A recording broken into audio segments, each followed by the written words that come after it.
Hello everyone, Melody here, mama of 4 in our blended family of 6. Welcome to Homeschool Happy Hour and my car. So if you're an ongoing subscriber, you will notice that we have a different background for today. And if you're new to our channel, I promise you this is not what my videos normally look like. But today I'm going to talk a little bit about what it has been like as a homeschool mom to work in the public school classroom.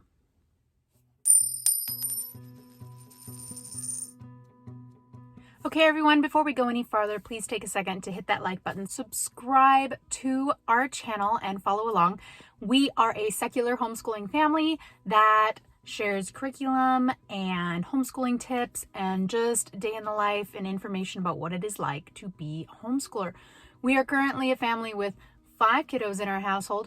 2 of the younger children are homeschooled. The next 2 older children go to public school. And then this year we have an exchange student with us from Italy. So all girls, all the time. It's a lot of fun. And I hope that you will join us. Quick life update. Life has been busy. Busy. And I am sure as a homeschool parent, you know exactly what I'm talking about. That wheel just keeps turning, whether you're ready to turn with it or not.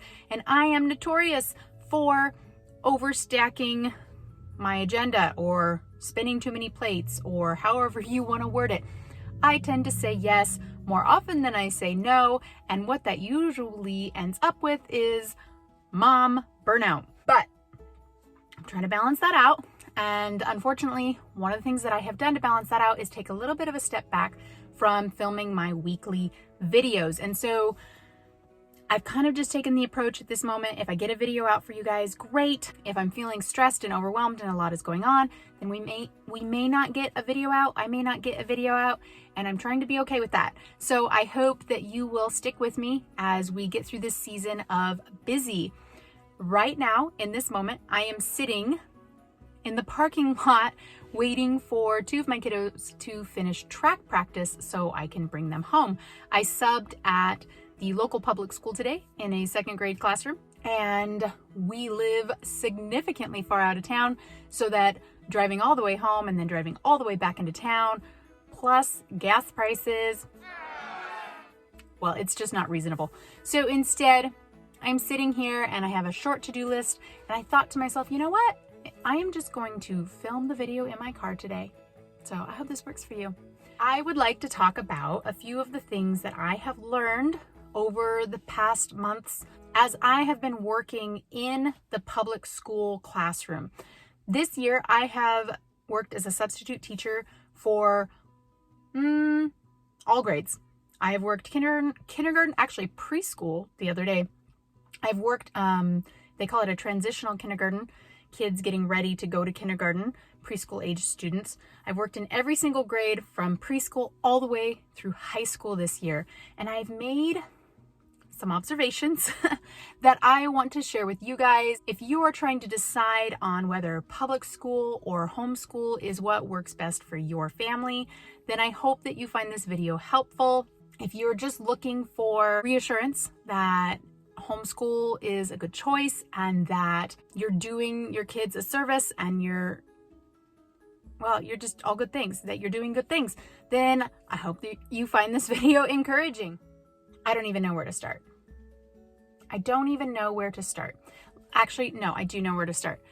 What I want to say before I say anything else is that as I have worked in the public schools this year, the positives, the things that I have noticed, the good things, the teachers that are there, most of them are genuinely, their hearts are in it. They, despite COVID and the hoops that they've had to jump through for the last few years, they are still giving it their all.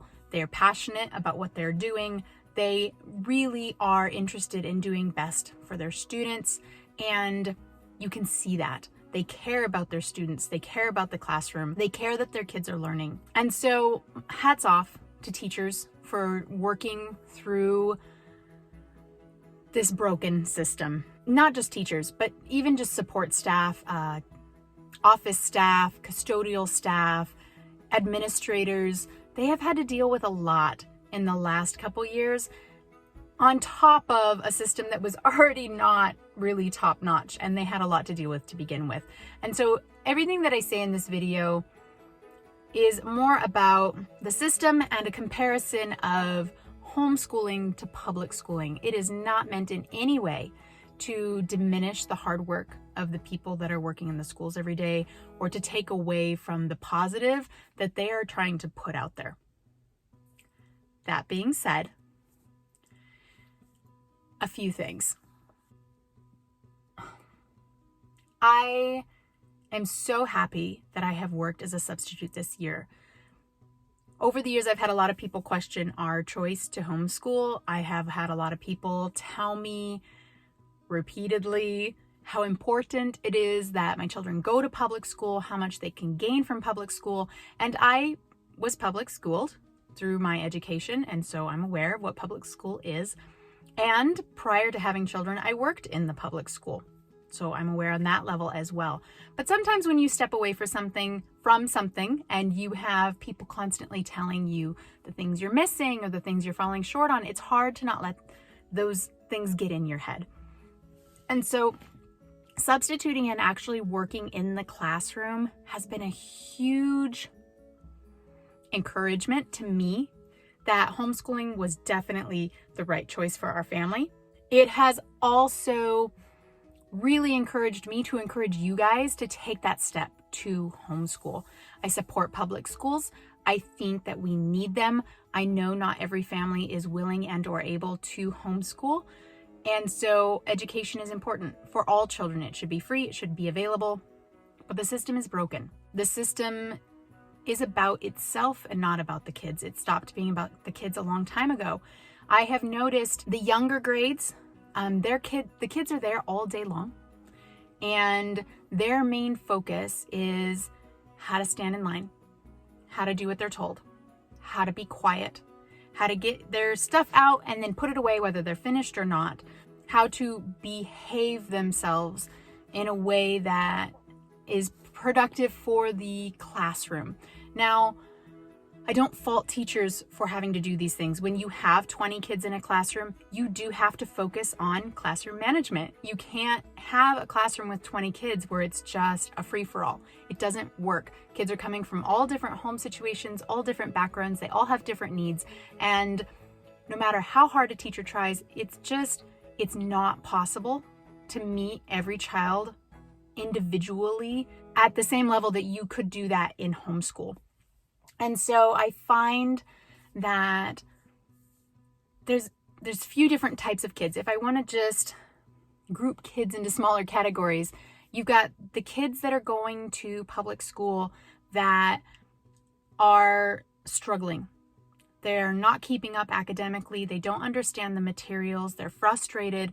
They're not grasping what they need to grasp. And while they do have programs where they're pulling the kid out of this class to go spend 15 minutes over there and pulling the kid out of this class to go spend 15 minutes over there, it's not meeting them entirely where they're at. And so they're frustrated, they don't like it, and they're not learning like they should be. So you've got that group of kids. Then you have another group of kids that maybe they're above and beyond what their class is learning, and so they're bored.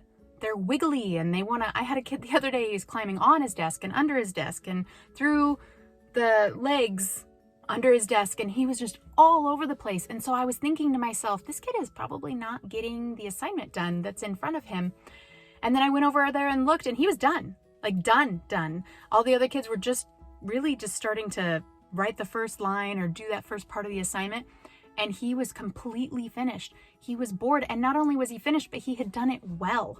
And so I had another teacher come into the classroom that I was in and start reprimanding this child because he was wiggling. And he needed to wiggle. The public school didn't allow for that. They didn't allow for him to be able to wiggle when he needed to wiggle. They didn't allow for him to be able to move on when he needed to move on because he was waiting for everyone else to catch up. So you got your kid that's struggling, that's hanging behind. Their needs are not being met. You got their kid that's way ahead. Their needs are not being met. And then you have the child that looks like they're on point. they're getting their stuff done, they're moving at the same pace as the classroom, and they have a good attitude, they're moving through this, and it's like, okay, all is well. Here's the example of why public school works.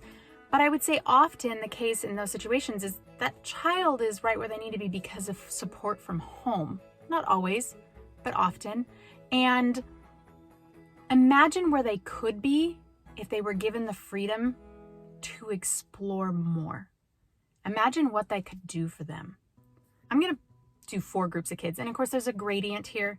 I am simplifying. I'm not suggesting kids all fall into little boxes because that's kind of the opposite of the idea of homeschooling versus public school. But I'm going to say the 4th group of kids, they're the kids that are having behavior challenges. They are struggling for one reason or another. We all know there could be a whole list of reasons why a kid is struggling behaviorally.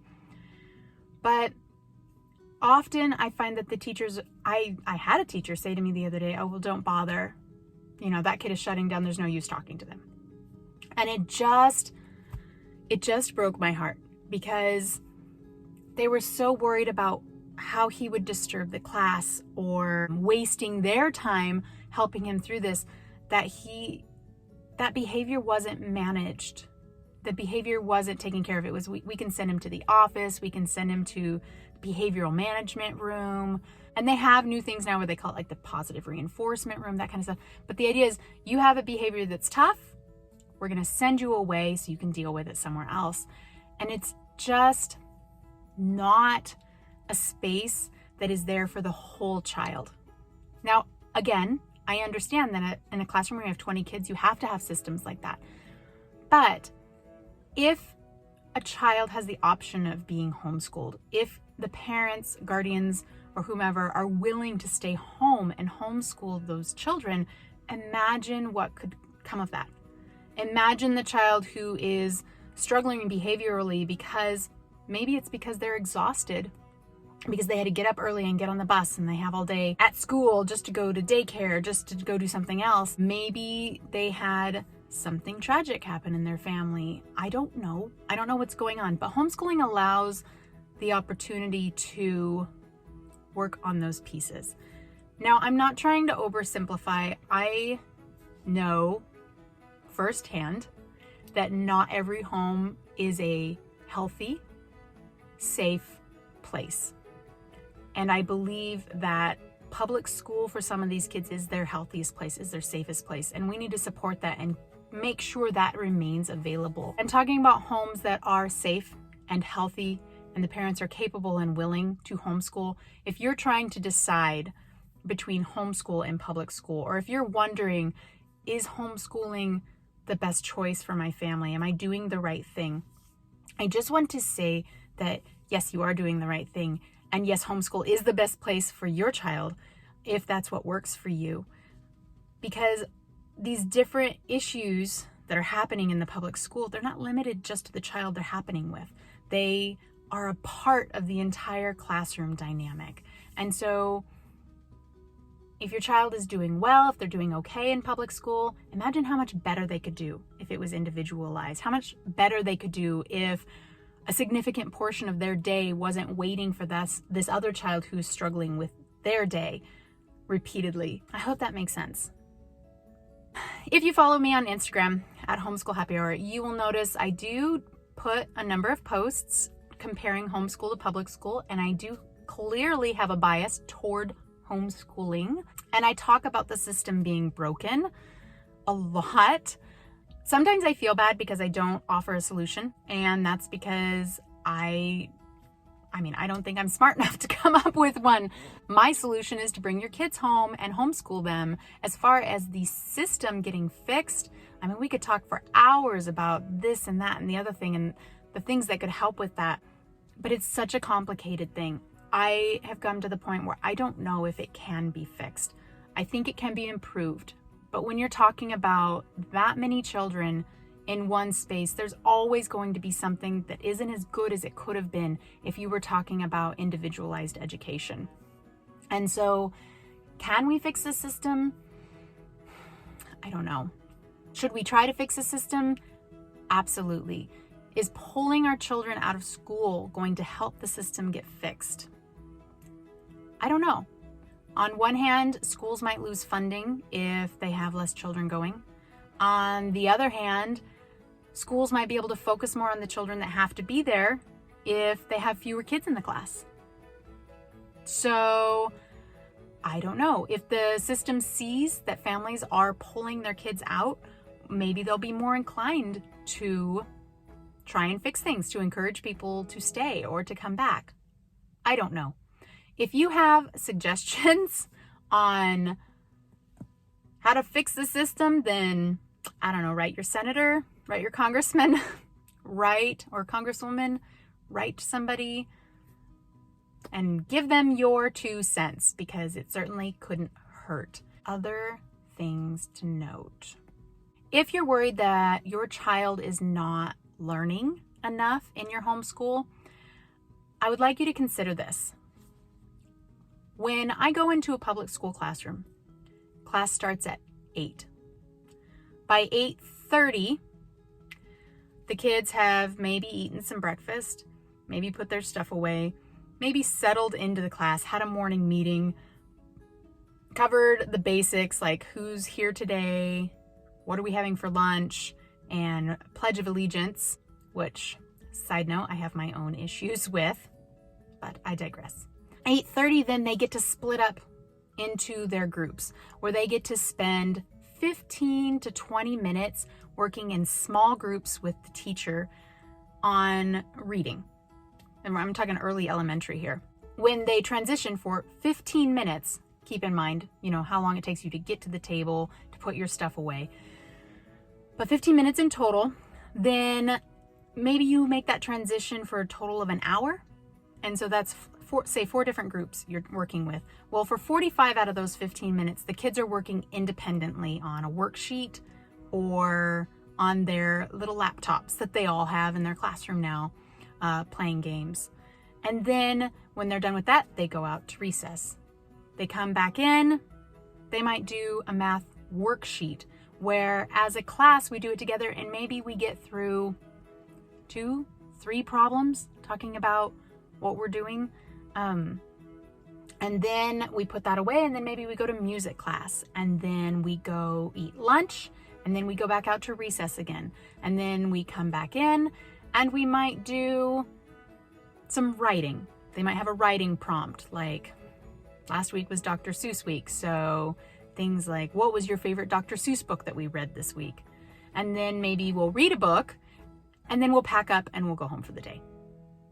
I mean, that's it. There was no discernible science. There was no discernible history. So if you're stressing about, my kid didn't get science and history in homeschool in those early grades or those early years, don't worry about it. I guarantee you're probably doing more than the public school is. The amount of time spent actually sitting and learning for the entire day, if I had to add it up, I would say it was roughly an hour in total. One day where we actually worked on learning. Art, hands-on stuff, not so much. A number of the classrooms that I've been in have been heavily dependent on screens. We will go from one video to another video to another video. Now, to be fair, some of that could have to do with I'm a sub. And so I know some teachers try and make things easier for the substitute by doing things like screens. And then another classroom, there's no screens at all, and we read books and do things like that. I can't tell you how many children have come to me, in particularly the K through 2 ages, and it's, I miss my mom, or I want to go home, or I'm tired, or they have just flat out fallen asleep on their desk because they're exhausted. And then you get another staff member that comes in and they're like, wake up, pay attention, do this. And it's, okay, move from this space to this space, but stay 3 feet apart, stay on your dot, don't touch your friend, no talking, everyone be quiet, okay, bubble in your mouth, eyes on me. That is the majority of their day. So if you're at home with your kids and you are questioning your choice, please remember that your choice is amazing. The things that you are doing with them are amazing, and your kids are so lucky to have you offering them that, because I'm telling you, at the public school, they're not doing more than you are. Not a chance. Anyway, if you can't tell from that video what my opinion is on public school versus homeschool, then I don't know what else to say to make it clearer to you. I hope that you found this video helpful, informative, encouraging. I hope you found it useful for you. And I will be trying to get some more videos out once I get my life settled. Like I said, I am sitting here at the high school. You can see out here. Yeah, it's March. But yes, that is a giant pile of snow and the beginnings of mud thrown on top of the snow. We're getting deep into spring sports right now, so we have a lot going on. I've been subbing a lot, and so I have a lot going on, and I will do my best to get more videos out to you. For those of you I've talked to, my next videos coming up will be about unschooling and what it is like to transition from a public school at home to an unschooling child-led learning style, more so that way anyway. And I'm going to be doing a video about our mystery activities. And so if you've been wondering about our mystery activities, what that is, check us out. Come back, check out our next video, and I will catch you next time.